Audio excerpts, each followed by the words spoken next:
Bonjour les enfants, aujourd'hui nous allons travailler sur la masse et le volume. Ce sont des notions que nous avions déjà abordées ensemble en classe. Je ne sais pas si vous vous souvenez, on avait des verres remplis d'eau. Ces verres étaient tous différents, ils n'avaient pas la même taille, pas la même forme et vous deviez me classer en fonction de là où il y avait le moins d'eau jusque là où il y avait le plus d'eau.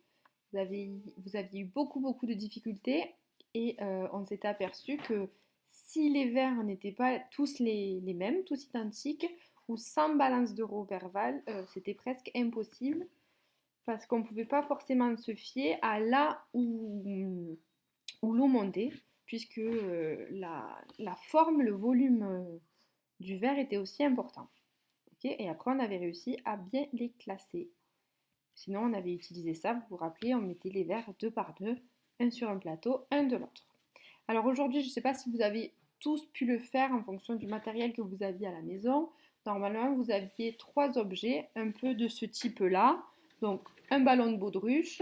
Les ballons de baudruche, c'est le ballon que vous gonflez, que vous avez possiblement à vos fêtes d'anniversaire.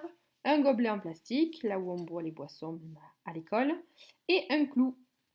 Un clou normalement assez gros, mais qui restait le plus petit. Donc effectivement, si on classait même les trois objets en fonction de leur taille, nous avions le ballon qui était le plus gros, le gobelet qui était moyen et le clou qui était le plus petit.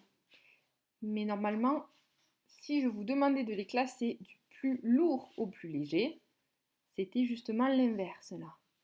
Le plus lourd était le clou, le gobelet était au milieu et le ballon était le plus léger.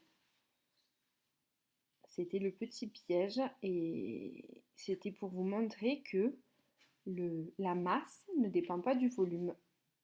Cette phrase compliquée veut dire que un objet très gros peut être beaucoup plus léger qu'un objet qui est plus petit.